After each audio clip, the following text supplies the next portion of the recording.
Сәлем достар, сіздермен бірге әдеттегідей доллар кезет арнасы. Бүгін мен сіздерге отбасы банктен 2026 жылы қандай мемлекеттік бағдарламамен үй алуға болады, сол жайлы айтатын боламын. 2026 жылы да бір қатар мемлекеттік бағдарлама жұмысын жалғастырады. Осы ретте Крыша кезет сайты осы жылы қандай бағдарламамен баспана алуға болатынын айтқан. Наурыз бағдарламасы. Отбасы банкінің мәліметінше Наурыз бағдарламасы кемінде 2031 жылға дейін жұмыс істейді. 2026 жылы жаңа өтімдер қабылдау мерзімі әзірге нақтыланбаған, алайда көктемде басталуы мүмкін. Бағдарлама аясында пайыздық мөлшерлеме 9, ал әлеуметтік осал топтағы азаматтар үшін 7% болып белгіленген. Алғашқы жарна таза әрлеудегі пәтер үшін 10%, қара әрлеудегі тұрғын үй үшін 20% болмақ. Несие сомасының шегі Астана мен Алматыда 36 миллион теңгеге дейін, басқа өңірде 30 миллион теңгеге дейін. Қарыз мерзімі 19 жыл. Биыл Наурыз ипотекасында бір орынға 4 адам үміткер болған. Наурыз жұмыскер ипотекасы да алдағы 6 жыл бойы сақталады. Бағдарлама өнеркәсіп, көлік, ауыл шаруашылығы, энергетика және су ресурстары саласында жұмыс істейтін азаматтарға арналған. Шарттары Наурыз ипотекасымен бірдей. Жаңа өтімдер 2026 жылдың көктемінде қабылданады деп күтілуде. 7-20-25 бағдарламасы. Мемлекеттік 7-20-25 ипотекалық бағдарламасы 2026 жылы да жалғасады. 5 қаңтарда көлемі 25 миллиард теңге болатын жаңа транш бөлінеді. Бағдарлама бойынша мөлшерлеме 7%, алғашқы жарна 20%-дан бастап, несие мерзімі 25 жылға дейін деп белгіленген. Максималды қарыз сомасы өңірлерге қарай белгіленген.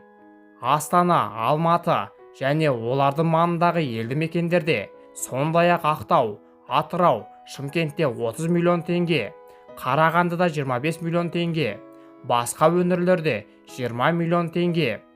Биыл несие лимиттері ұлғайтылған. Әйелдерге арналған Умай ипотекасы. Умай әйелдер ипотекасы 2025 жылы іске қосылды деп жоспарланғанымен басталмай қалды. Қазір бағдарлама 2026 жылы қайта іске қосылады деген болжам бар.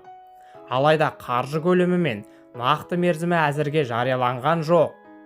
Алдын ала мәліметке сәйкес, пайыздық мөлшерлемесі 14-4%, кейін 3-5 пен 5%-ға дейін төмендеуі мүмкін. Алғашқы жарнасы 15-20% болса, 25 жылға дейін 50 миллион теңгеге дейін қарыз берілмек. Жасыл ипотека. Отбасы банкінің энерго үнемдейтін әрі экологиялық талаптарға сай тұрғын үйді сатып алуға арналған бағдарламасы. Мұндай тұрғын үйлер LED, БРЭМ, гос немесе өмір сертификатына ие болуға тиіс.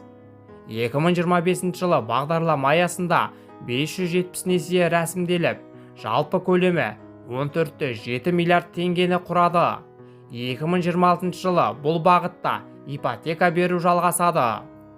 Бағдарлама бойынша қарыз сомасы 50 миллион теңгеге дейін, алғашқы жарна 20%-дан бастап, тұрғын үй төлемдерін алатындар үшін 15%, пайыздық мөлшерлемесі 12-5% болса, қарыздың 50%-ын жиналғаннан кейін пайызы 3-5 пен 7%-ға дейін төмендейді. Достар, осымен видеомыз өз мәресіне жетті.